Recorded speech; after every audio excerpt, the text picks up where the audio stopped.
La verdad es que en DC, y posiblemente en cualquier otra editorial, tiene personajes muy buenos pero que aprovechan muy poco, o solo en ciertas ocasiones, o directamente hay algunos que ni siquiera han vuelto a aparecer. Y desafortunadamente tiene unos cuantos en esa situación. Pues bien, yo en este vídeo te voy a recopilar 10 personajes que bajo mi opinión están muy poco aprovechados y deberían de ser mucho más explotados, siendo el número 10 como el que menos y el número 1 como el que más.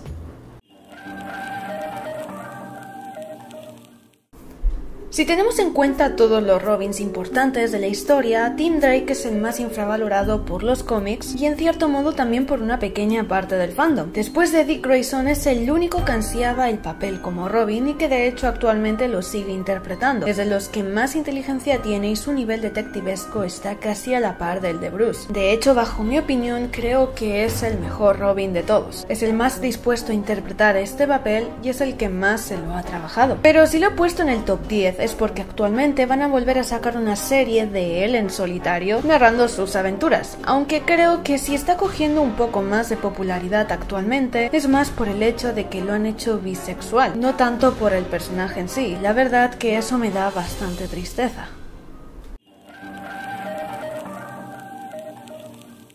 Su coeficiente intelectual y su capacidad de hacer enigmas complicados de resolver es lo que más lo define. Pero por si no fuera suficiente, su historia también resulta muy interesante y llamativa. Edward Nygma es un personaje complejo, ya que sí es bastante querido por los fans y en ciertas ocasiones lo saben representar muy bien y sacar todo su potencial, como por ejemplo sería la saga de la Guerra de Bromas y Acertijos, Batman Año Cero, o mismamente la actual película de Batman donde lo presentan como el perfecto opuesto de Bruce. Pero fijaos que aún así creo que es un villano que da para mucho más, ya que solo lo utilizan o le sacan suficiente partido en arcos en específicos, y creo que en general en los cómics de Batman podrían aprovechar mucho más sus apariciones o directamente hacerlo aparecer más que no utilizarlo para unos arcos en específicos solamente.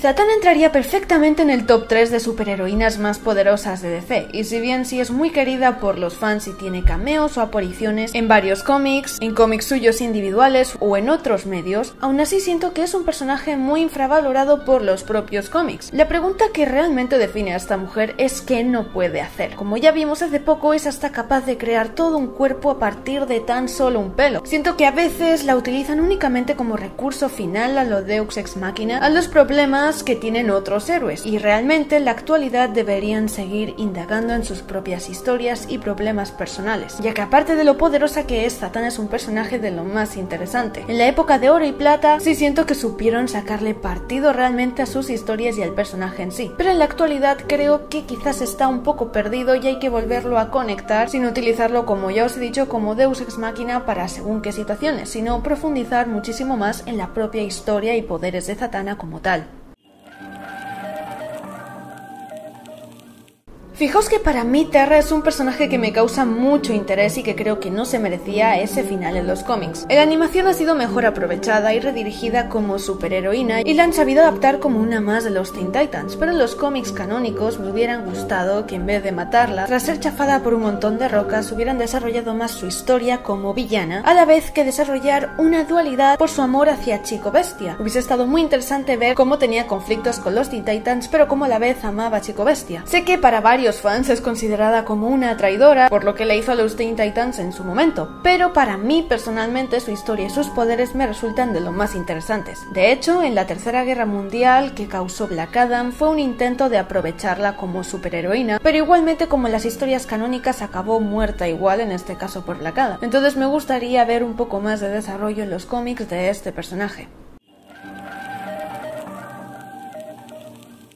El propio personaje de Clayface es uno que ha tenido distintas personas interpretándolo y cada una con una historia distinta, pero dejando aparte todas estas distintas historias y distintas personalidades, en sí es un villano que me resulta muy interesante por los poderes que tiene. Quizá en su forma de barro sea sencilla la solución para matarlo, que sería o prenderle fuego o tirarle aire caliente, pero lo más interesante de este personaje es que se puede transformar literalmente en cualquier persona o incluso objeto. Hay un momento en Batman Silencio que me gusta muchísimo y es es que se hace pasar por Jason Todd. Ese momento fue muy impactante y me gustó demasiado. Lo único malo de esto es que es un villano que suelen utilizar como recurso final a un problema y ya. No voy a decir que esto sucede en todas las historias, ya que sí que hay historias que pues le dejan un poco más de protagonismo, pero creo que aún así se merece más profundidad y una trama más en solitario por él mismo. Gigante es una de las villanas que más guerra le ha dado a Wonder Woman precisamente por su tamaño y fuerza. En su momento sí tuvo protagonismo, pero actualmente está bastante desaparecida y creo que sería bueno volverla a aprovechar. Quizás está un poco más de lado por la gran cantidad de villanos superpoderosos que han surgido, o ya no solo poderosos, sino que hay otro tipo de villanos que llaman más la atención. Y siguiendo con lo de los poderosos, quizás se le ha quedado un poco atrás a Wonder Woman después de enfrentarse al Caballero Más Oscuro y de ascender hasta un nivel omniversal, pero aún así me sigue pareciendo una villana muy interesante, que quizás sí que serviría para otros héroes que no fuesen Wonder Woman. O mismamente imaginaosla como miembro recurrente del Escuadrón Suicida, creo que pegaría bastante. Este quizás es un personaje no muy conocido, obviamente hay fans que sí que lo conocen. Es un personaje de estos un tanto confusos, porque es conocido pero a la vez no. Pero para los que no conozcáis a la Doctora Luz, para que os hagáis una idea, es como Starlight de The Voice. Tiene un absoluto control de la luz y la puede utilizar de manera muy poderosa. De hecho, fue un personaje bastante decisivo en Crisis en Tierras Infinitas, pues sirvió para la lucha final contra el Anti-Monitor. El problema es que a raíz de ahí ya no volvió a aparecer mucho en las historias. Hubiese estado muy bien que a raíz de esa historia de Crisis la hubieran desarrollado más como personaje individual. Sus poderes no son muy comunes entre los héroes más vistos, y un personaje así yo creo que se podría utilizar para muchas misiones y para llamar un poco más la atención de manera distinta. Simplemente os digo que estaría muy interesante verla junto a los Teen Titans.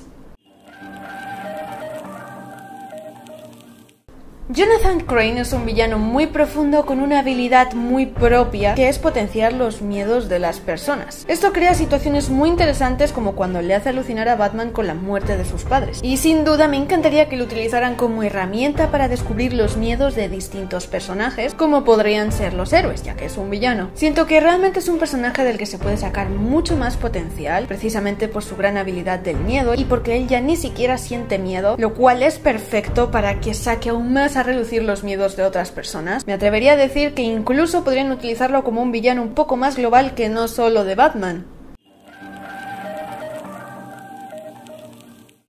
Detective Marciano es un personaje que realmente me enfada cómo ha terminado. En la actualidad casi no se sabe nada de él. Es un personaje que ha caído bastante en el olvido, tanto por las historias de los cómics como incluso por algunos fans. Afortunadamente no todos. Y también es la máxima expresión de cómo desaprovechar un personaje tan bueno. Aparte de su origen alienígena y sus diferentes costumbres, y de cómo se adapta a la Tierra y la doble personalidad que lleva, si esto ya de por sí es algo muy interesante de explorar, sus poderes lo son aún más, ya que aparte de volar, super fuerza y super resistencia, tiene muchas otras habilidades muy interesantes, como poder leer la mente, transformarse en otras personas, poder mover objetos, tiene 9 sentidos y un montón de habilidades mentales que si las nombrase llegaría el vídeo a 20 minutos. En resumen, que no es muy descabellado decir que entra dentro del top 5 de miembros más poderosos de la Liga de la Justicia. Y la verdad que en la actualidad me gustaría que lo aprovechasen para ciertas historias, ya que creo que es un personaje que aún se puede explotar bastante y que sin duda a veces se echa de menos en según qué historias. Posiblemente algunos de vosotros ni la conozcáis, pero he decidido ponerla en el top 1 ya que tan solo ha aparecido en un solo cómic que yo hasta el momento sepa, y es el caso de mayor desaprovecho de personaje que bajo mi opinión ha ocurrido. Anchores es una villana de Batman con edad indefinida, solo se sabe que es una mujer que vivió justo cuando se construyó el asilo Arkham. Es un personaje que está totalmente en contra de la figura de Batman y que cree que antes de que existiera el asunto de la criminalidad en Arkham se gestionaba muchísimo mejor. Esto ya de por sí traería historias muy interesantes en las que Batman se vería obligado a mejorar para demostrarle a Anchores que está totalmente equivocada. Pero es que además, si ya la historia es llamativa de por sí, esta villana tiene unos poderes superpoderosos que aún lo harían más interesante. Puede hacerse intangible, envejece de una manera muy lenta. Literalmente es la primera paciente de todo Arkham. Puede manipular los recuerdos y el cerebro de cualquier persona. Puede crear túneles cuánticos e incluso puede cambiar de apariencia. Definitivamente realmente es una villana mucho más interesante como para utilizar en una sola historia. Y quizás no hacerla una villana recurrente, ya que por sus poderes sería bastante complicado Batman derrotarla siempre, pero sí que es verdad que te podrían extender la historia un poco más y que Ancho le representase esa contraparte que no está de acuerdo con los métodos o con la figura de Batman, para así siempre hacerlo replantearse de que realmente esté haciendo las cosas correctas. Y estos serían los 10 personajes que, bajo mi opinión, DC tiene muy infravalorados. La verdad que, como os he dicho al principio, aún quedarían bastantes por nombrar, así que si veo que este vídeo os gusta bastante, pues os puedo traer una segunda parte nombrando otros 10. Así que ya sabes, suscríbete a este super canal friki si aún no lo estás, regálame un gran me gusta para apoyar este vídeo y que haya una segunda parte, y comenta cuál es tu top 10 de personajes que tú crees que están muy infravalorados. Déjamelo en los comentarios y te leo. Y bueno, lo vamos a dejar aquí, así que hasta el próximo vídeo o short. Chao, super gente.